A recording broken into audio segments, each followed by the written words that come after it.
Boa noite a todos, obrigado pela presença. Bom, então, atendendo aí os dispositivos da nossa lei de parcelamento do solo e a previsão dentro do plano diretor, nós vamos partir para a audiência pública do loteamento Nova Europa, tá?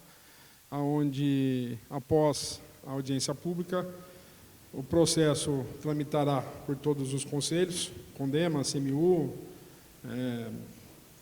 CTP Urban e Departamento de Trânsito, Conselho Municipal de Trânsito, para as definições aí de contrapartidas e medidas mitigadoras. Tá? Passo a palavra agora ao Mário Barreiros, arquiteto responsável pela elaboração do EIV, e qualquer dúvida, necessidade de pergunta, vou estar aqui com o microfone, vocês podem me chamar que eu vou até vocês aí. Mário, por favor, a palavra é sua. Obrigado. Obrigado, Roger. Bom, boa noite a todos. Vamos então dar início à audiência pública do loteamento Jardim Nova Europa. Então, inicialmente, queria dizer que foi feito um estudo de impacto de vizinhança e um relatório de impacto de vizinhança que apresenta todos os resultados das análises que foram feitas, atendendo a toda a legislação que é ateniente aos loteamentos, incluindo a 6766 federal, a Lei Municipal 1366 de 2004, atende a Lei Federal também 10257, que é o Estatuto da Cidade, e atende também o Plano Diretor Municipal de São João da Boa Vista. A gente, logo que começa um estudo de impacto de vizinhança, a gente vê se o empreendimento está atendendo a todas essas leis. Dados do empreendimento. O empreendedor é a FC São João Empreendimentos, que é uma empresa que tem sede no bairro Botafogo, em Campinas. O autor do projeto é o engenheiro Alexander Stefano Bueno de Lima. Ele é um parcelamento do solo da modalidade de loteamento aberto, voltado para o uso residencial e comercial. É uma atividade, por ser residencial, é uma atividade não incômoda, de baixo impacto. E os impactos derivados do futuro adensamento vão ser, os impactos serão derivados disso, do adensamento. Basicamente isso. A localização, ele está inserido no tecido urbano, em uma área pouco adensada, num zonamento residencial, com permissão de uso misto, dentro dos critérios definidos pela Prefeitura. Hoje vocês sabem que, dentro de loteamentos residenciais, é até desejável que hajam outros usos de uso comercial e de serviços para dar sustentabilidade àquela população. O endereço, ele tem um acesso pela Estrada da Pedra Balão e pela Avenida Pedro Rezende Lopes.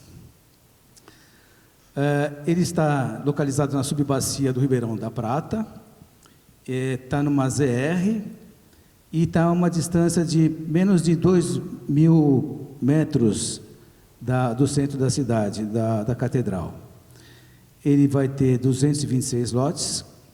Esses lotes vão ter área mínima de 250 metros, que seria de 10 por 25, é o lote padrão.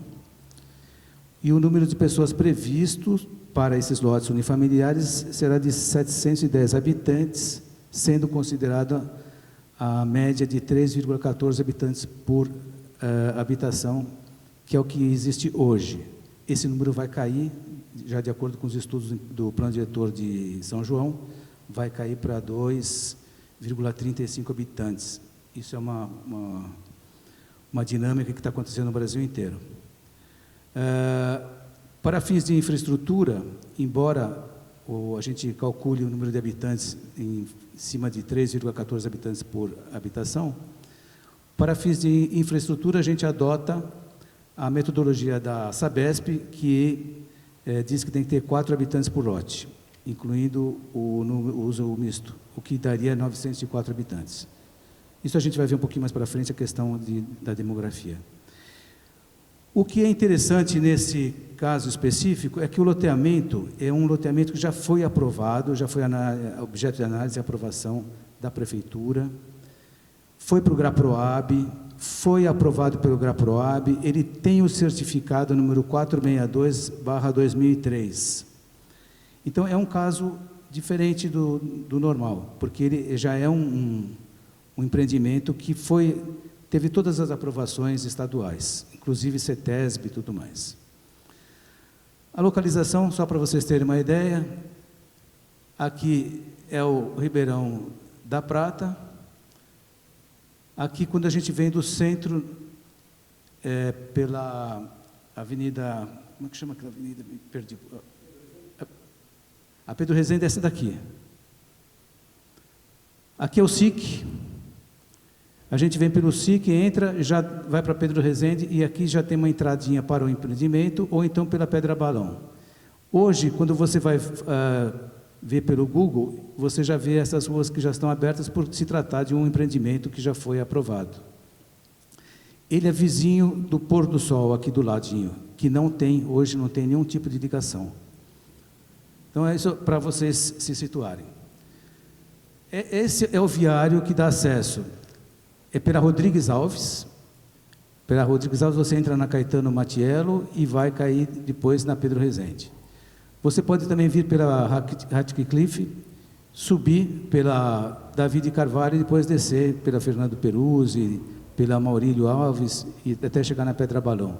São várias as possibilidades de você acessar o empreendimento. O mais usual é pela Rodrigues Alves. A gente vê, quando você vai fazer esses estudos de um empreendimento residencial, o que chama mais atenção é assim, o que vai dar de impacto em função do adensamento, como eu falei. Uma das coisas são as viagens que são feitas por motivo de levar a escola, educação, ir ao médico e trabalho, né? Com isso, a gente foi ver o que estava acontecendo na questão de tráfego nessa região. E nós fizemos a contagem, inclusive eu estive lá hoje novamente para conferir, e a contagem de lá, da Pedro Rezende, é bastante, vamos dizer assim, é baixo, tem um volume sempre abaixo de 300 veículos por hora. Dá 220, 230, às vezes 270, varia muito, mas sempre abaixo de 300.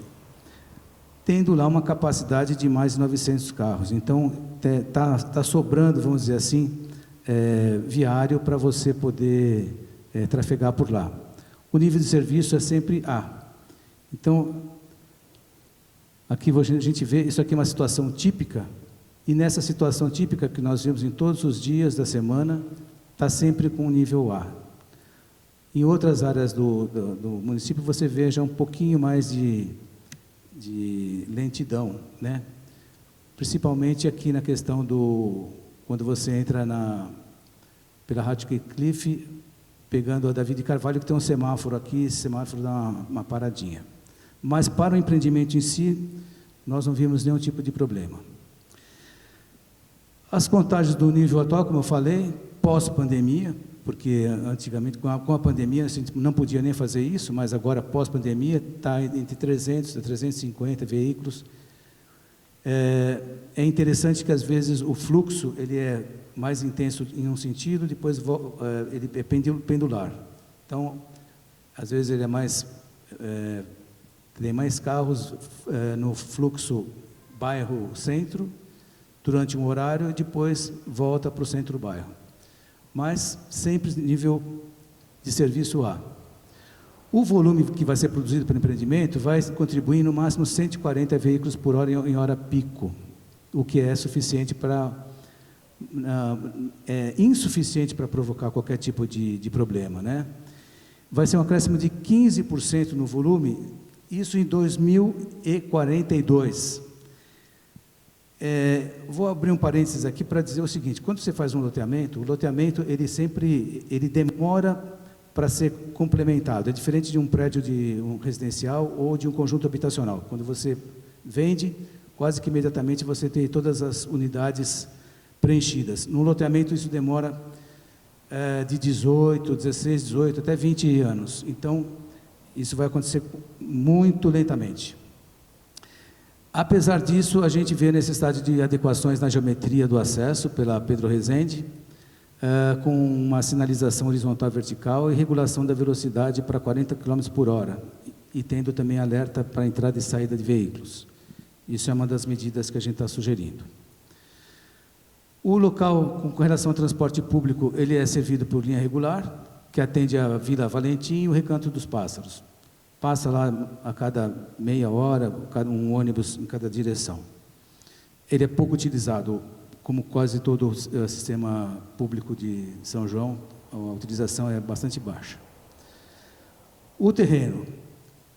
Esse aqui é a topografia do terreno, é uma topografia adequada, uma topografia que desce em direção ao córrego, ao Ribeirão da Prata. Não há grandes declividades que sejam impeditivas do parcelamento. E vimos que pelo perfil topográfico, a declividade média deu de 3,4%, uma declividade perto da PP, ele tem uma PP, que aí aumenta, fica próxima de 15%. Mas as declividades são adequadas à implantação das residências. Essa é uma vista do terreno, que vocês podem ver que é um terreno bastante adequado para implantar. Já tem essas áreas que foram abertas na época já da área onde vai passar o sistema viário, e totalmente adequado à implantação de lotes. Esse é o projeto. Ele é composto, tem duas entradas pela Pedra Balão, e vai ter uma avenida de entrada aqui pela Pedro Rezende. Totalmente protegida a questão de APP, e as áreas públicas de institucional e área verde de lazer, elas estão reservadas num local, uma quadra praticamente inteira para isso. Elas atendem a certidão de diretriz número 26 de 2003, que foi totalmente atendido. Então, para vocês verem que é um projeto que tem início lá em 2003. Depois ele ficou parado, mas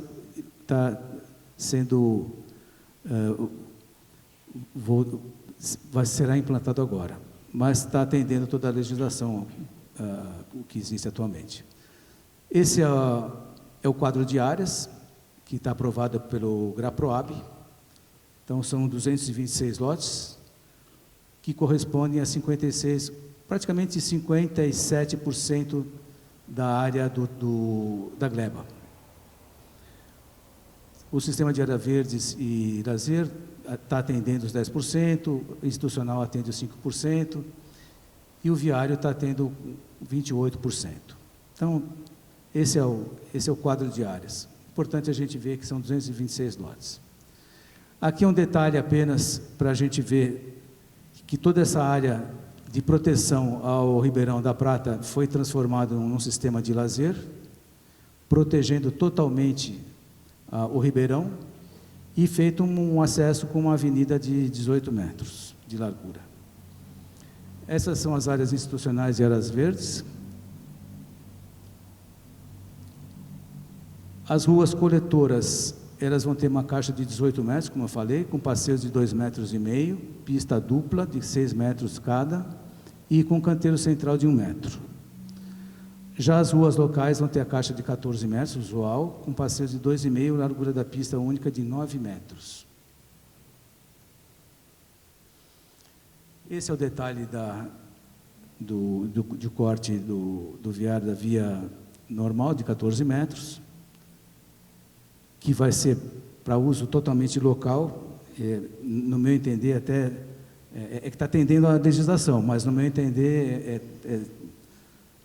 tem espaço de sobra aí para circulação local, né, que vai ser bem pequena. Aqui a gente vê a questão do adensamento demográfico. Eu fiz um comparativo em relação às projeções de 3,14% e 2,35% do plano diretor, para ver a população que a gente ia ter. Quando você calcula a população utilizando o índice de 3,14%, nós teríamos 710 pessoas morando aqui.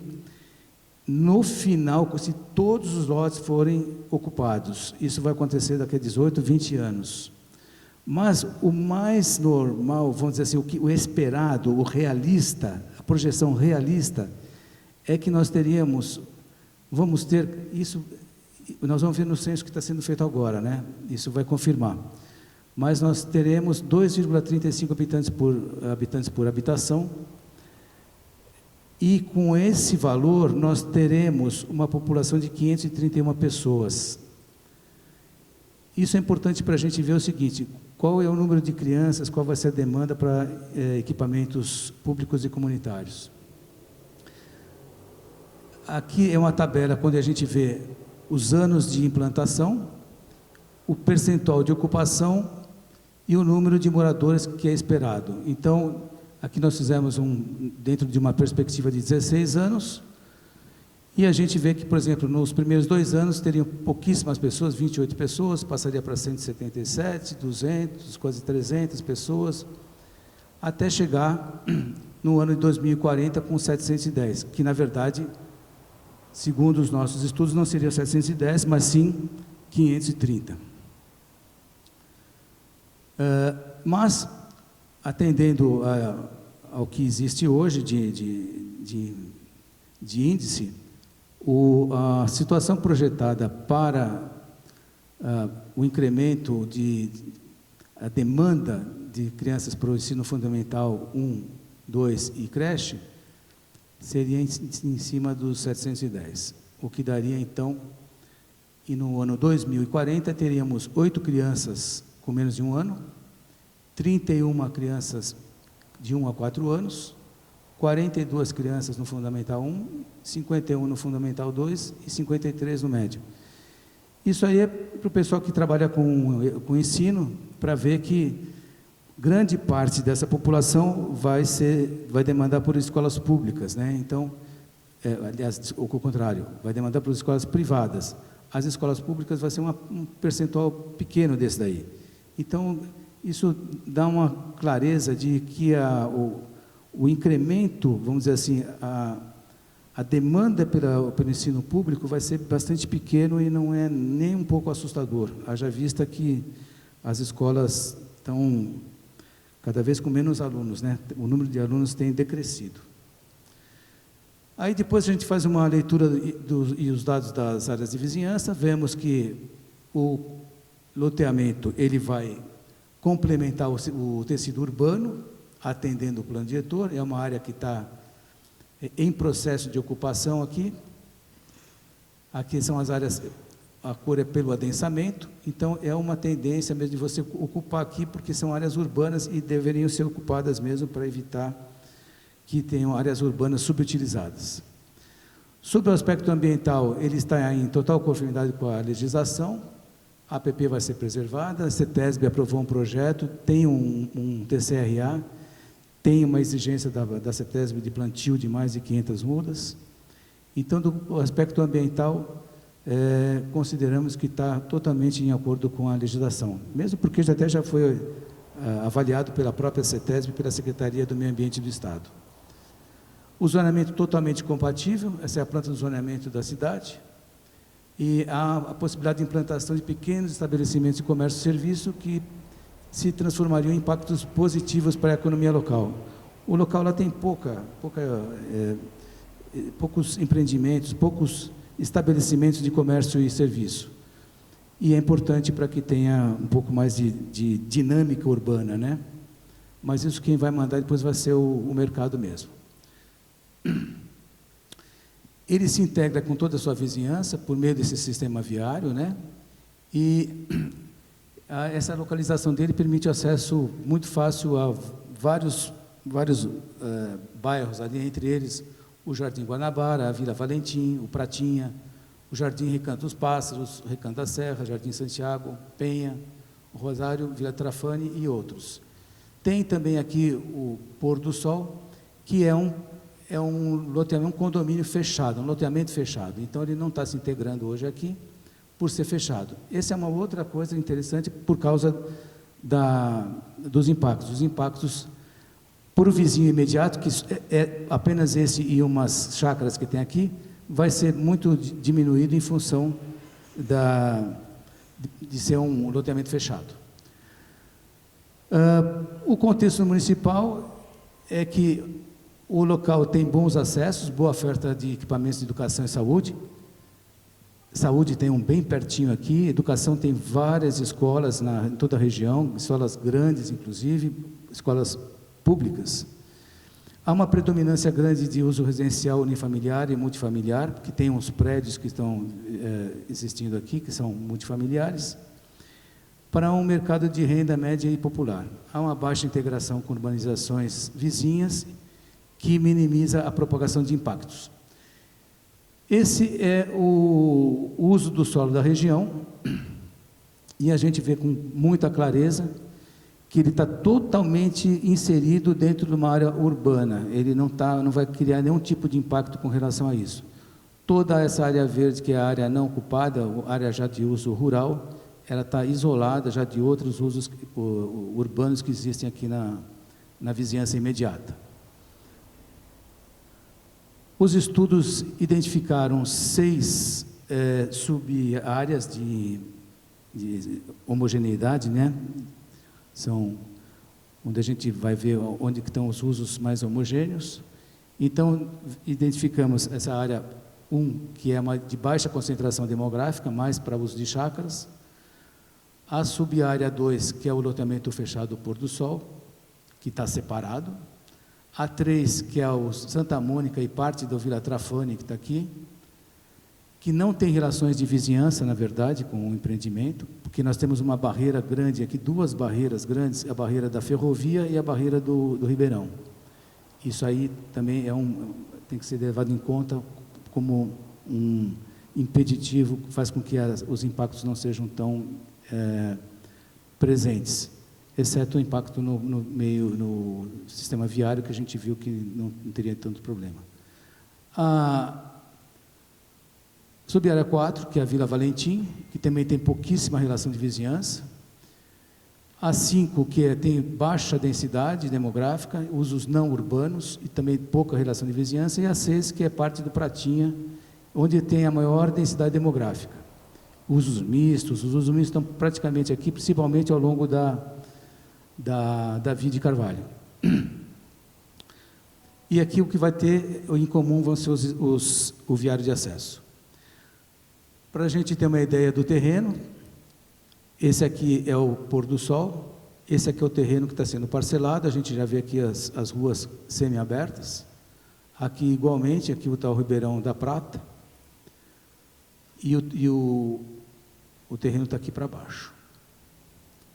Novamente, a gente vê que é um terreno bastante adequado para ser utilizado como uso residencial. São fotos de drone que a gente consegue então ver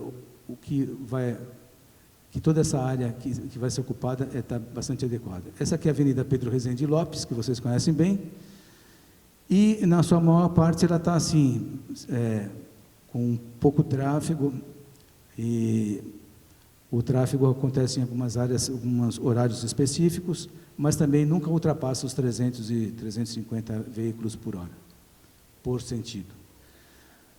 A questão de equipamentos, nós temos nessa vizinhança a Escola Municipal Germano Cassiolato, a Iracema de Carvalho Artem, que está para cá, a Cassiolato está aqui, a Escola Municipal Jardim Guanabara, e temos também escolas estaduais, que é a Dr. Teófilo de Andrade e a Nogueira de Barros.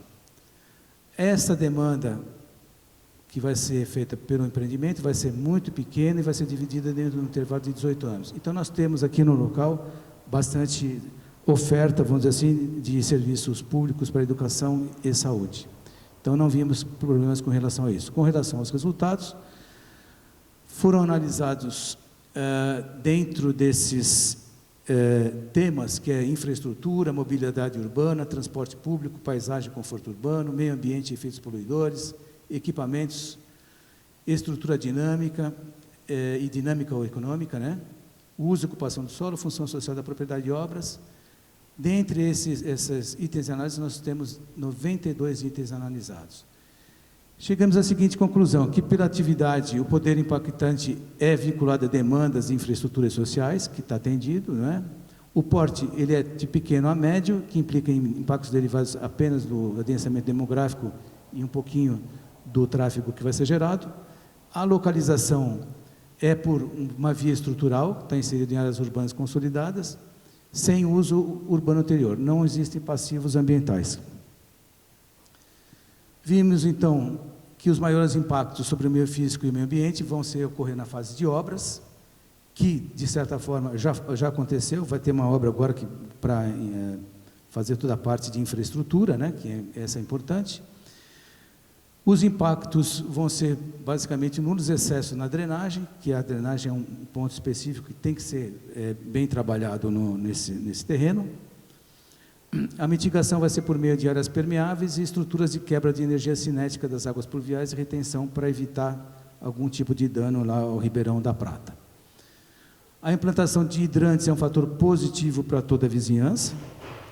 O viário, o impacto vai ser, está como médio, mas vai ser bem pequeno, na verdade, não vai alterar o nível de serviço. O acesso é bom e vai ser objeto de sinalização. Com relação ao equilíbrio entre os aspectos social, econômico e ambiental, nós vimos que há um equilíbrio. A questão social, então, ele está vinculado com essa oferta de 226 novos lotes, em local com uma grande oferta de infraestrutura. A função econômica vai se refletir no aumento da competitividade no mercado imobiliário e no incremento dessa dinâmica que precisa ser incrementada nessa área, nesse bairro. É importante a gente lembrar que quando você põe mais lotes no mercado, você equilibra o mercado, né? O que é importante para todo mundo, para toda a população. Os aspectos ambientais foram considerados nulos em decorrência das condições existentes, vai ser preservada a APP e está atendendo totalmente a legislação municipal, estadual e federal, que é o Código de Florestal, totalmente.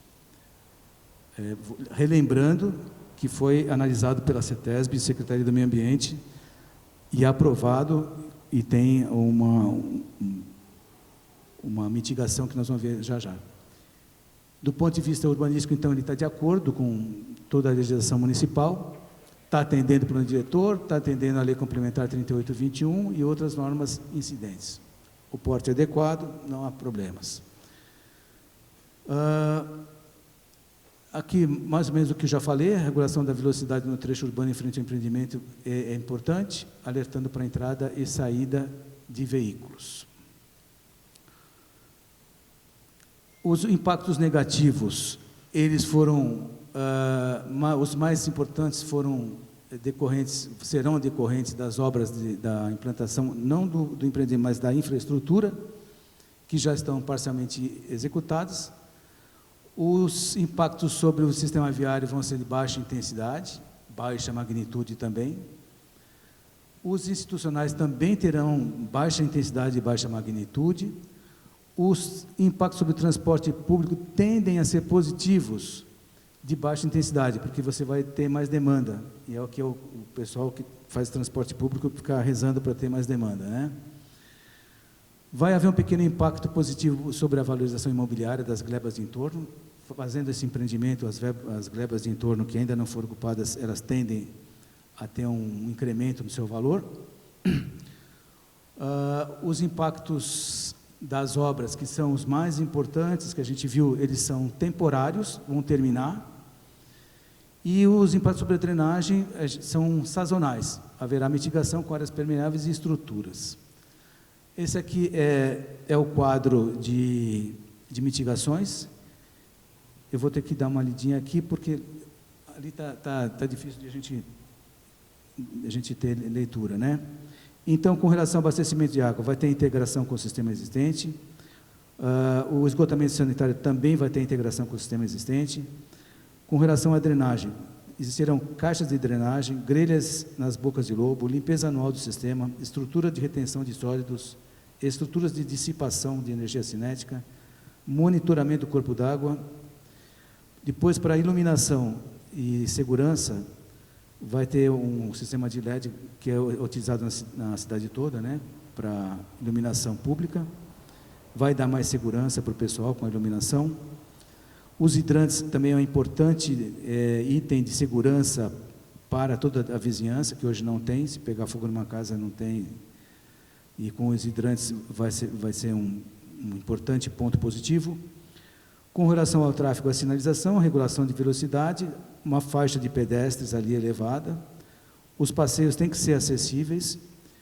A gente está pedindo também iluminação para a travessia, que possa existir ali.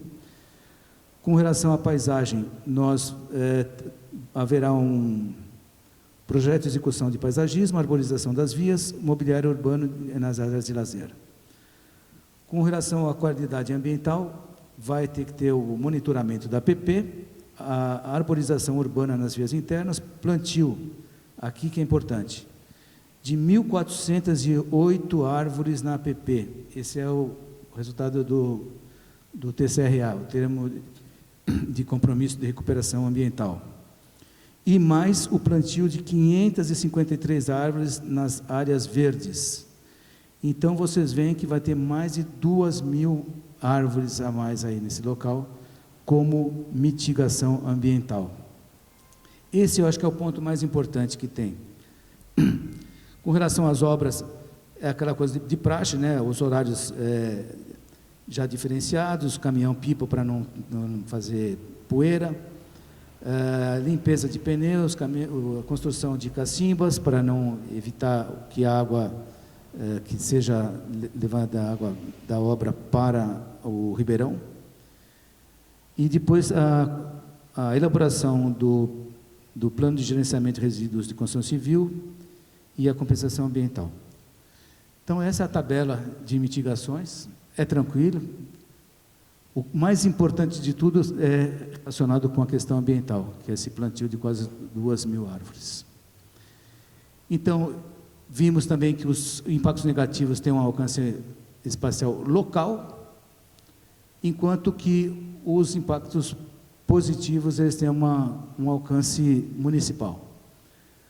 A proximidade com os bairros vai provocar um pequeno efeito cumulativo nos impactos decorrentes da atividade, mas é pequeno, como eu falei, vai ter um impacto de 15% no tráfego daqui a muito tempo, e esse muito tempo significa que a gente não sabe nem qual vai ser a tecnologia que vai existir daqui a 20 anos, né? Então, é uma coisa que a gente tem que ter em mente também. Toda a infraestrutura vai ser implantada pelo empreendedor e possivelmente haverá necessidade de reforço de rede e implantação de reservatório para atendimento local. Isso aí a Sabesp é que vai ter que definir. Basicamente é isso. O IVE, então, verificou que o Nova Europa vai gerar tanto impactos positivos quanto negativos. Ele teve um índice Flector de 0,19, quase 0,2 positivo, o que é muito importante.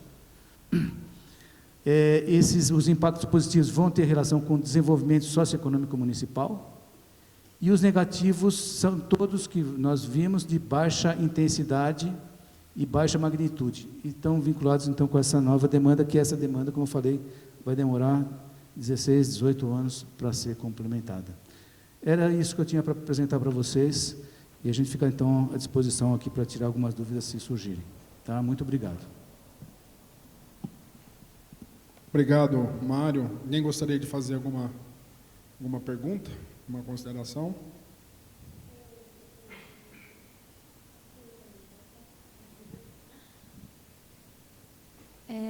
Eu gostaria de verificar a parte que foi falada da área de lazer.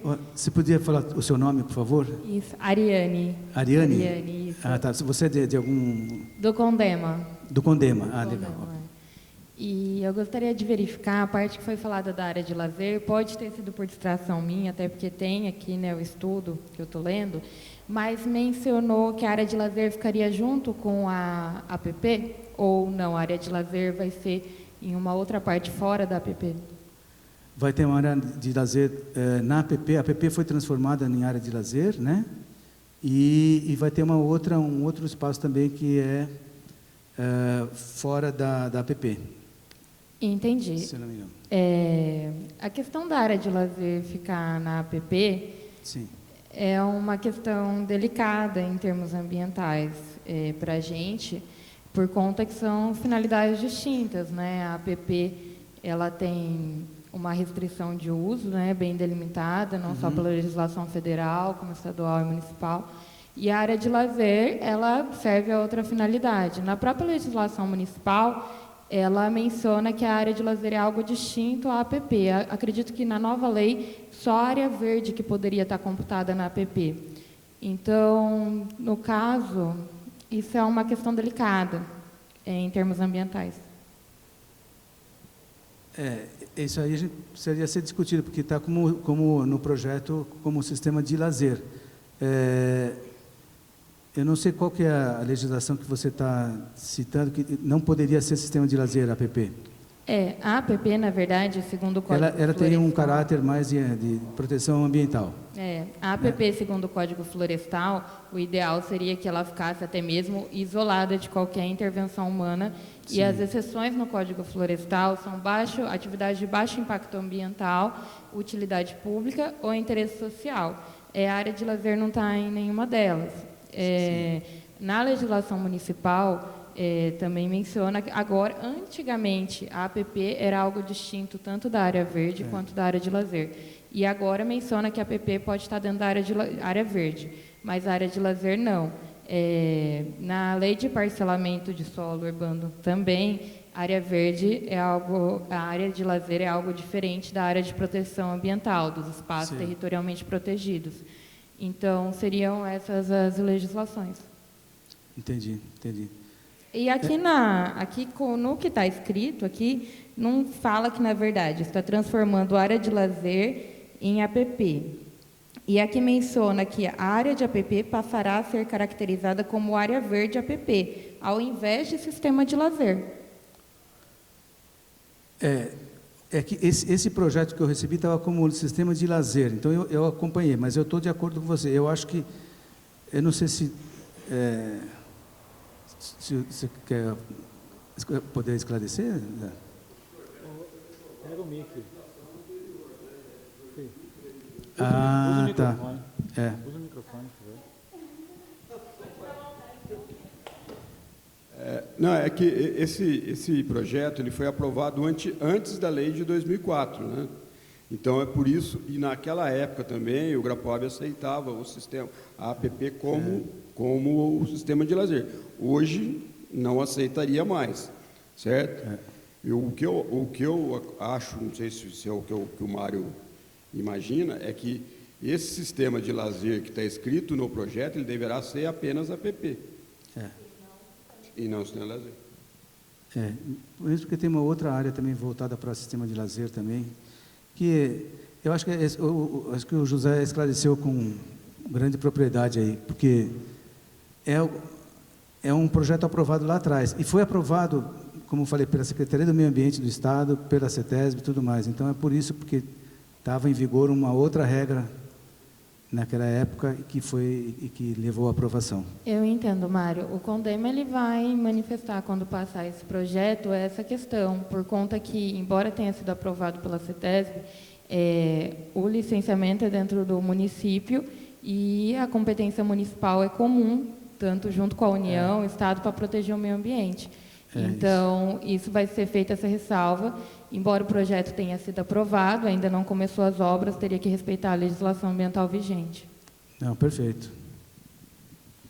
Obrigado, essa é a função da audiência pública, de você trazer essas questões todas. Suscitar as dúvidas e trazer a bem comum aí. Mais alguém gostaria de levantar alguma questão? Bom, então acho que nós podemos encerrar, horas 19 horas e 5 minutos. Agradeço a presença de todos. Então, como foi falado, o processo aí, retornando ao Departamento de Gestão e Planejamento Urbano, será enviado a todos os conselhos para que eles façam a análise e as considerações aí pertinentes, né? E elencar as contrapartidas e medidas mitigadoras necessárias aí à implantação desse empreendimento. Obrigado e boa noite a todos.